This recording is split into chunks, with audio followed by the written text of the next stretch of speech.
Coach, quick question. When you win, do you feel like you're somebody? And when you lose, do you feel like you're a nobody? Well, if that hits home, then this Timeout Talk is for you.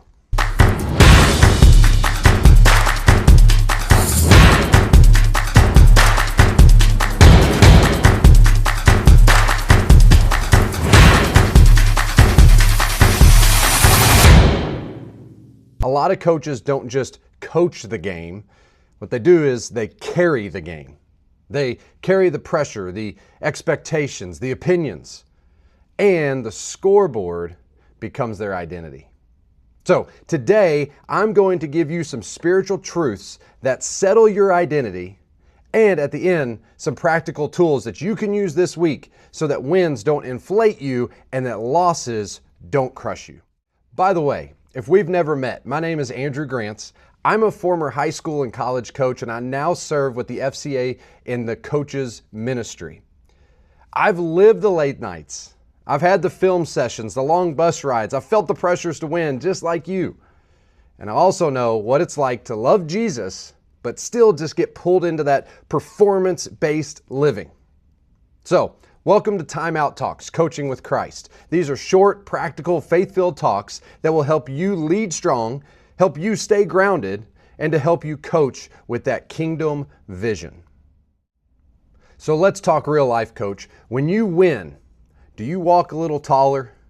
Do you feel a little bit more respected? Does your job feel a little bit more secure? On the flip side of that, when you lose, do you just replay everything in your head? Do you feel more judged? And really, do you feel like you're letting people down? But here's the thing, God never designed that scoreboard to carry our identity. Galatians 2:20 says this, it says, I've been crucified with Christ. I no longer live, but Christ lives in me. Coach, your identity is not winner or loser. Your identity is in Jesus Christ. So here's another one. Romans 8:1. There is now no condemnation for those who are in Jesus Christ. You see, when a season goes bad, when people that you trusted start talking behind your back, and when you feel like you failed, God isn't standing over you with a whistle calling fouls on your worth. Here's another one, 1 Samuel 16:7. The Lord does not look at the things that people look at. The Lord looks at our heart. You see, parents look at playing time, admins look at wins, and fans look at points, but God looks at our heart. He looks at our character. Ultimately, He looks at our faithfulness. Okay, so here's our simple tool for the week. It's called a scoreboard check versus a heart check. Scoreboard check questions. This is what we naturally do as coaches, right? Did we win? How did our team look? What's the media saying about me?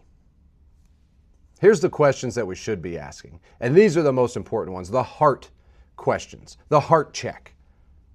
Was I faithful? Did I lead with self-control?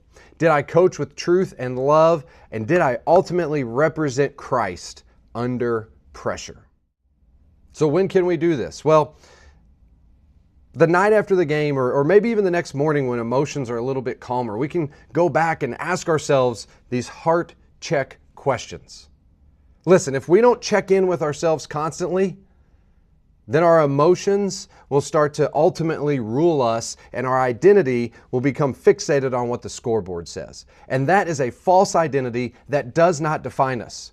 But these heart check questions keep us grounded. So listen, I've fallen victim to this. I'll never forget whenever I was coaching down in Fort Myers, Florida, and I went to a great church down there called Next Level Church, and they had this 12-week program called Freedom.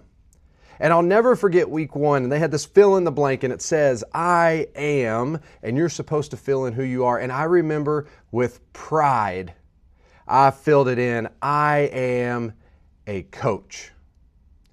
If you would have asked me a decade ago, Andrew, who are you? I would have said immediately, without doubt, and with all the pride in the world, I am a coach. And boy, I did not realize that I was setting myself up for some big time failure. You see, coaching is just something that I did, but my identity is in who God created me to be and what Christ did for me on the cross. So at the end of the day, here's the bottom line. Are you coaching for identity in the scoreboard, or are you coaching out of your identity for what Christ has done for you? You see, if we're coaching for people's approval, we'll never be free. You'll only be as good as your last game. Galatians 1:10 says this, "Am I now trying to win approval of human beings or of God?" If I were still trying to please people, I would not be a servant of Christ. We have to be careful of who we're trying to please. We are not coaching to please people. We are coaching to honor God. That means that we pursue excellence, but we don't let opinions or outcomes decide who we are. So I want you to share with us today, coaches, if you can, put in the comments below, what are those emotions that you fight against the most? Is it anger? Is it fear? Is it shame? Is it pressure? What keeps you from coaching for Christ and getting your identity tied up in the scoreboard? Drop it below. Listen, you're not alone and other coaches aren't alone, and you never know what your share might do to help another coach. Finally, if you know someone that needs this, send it to them to encourage them today.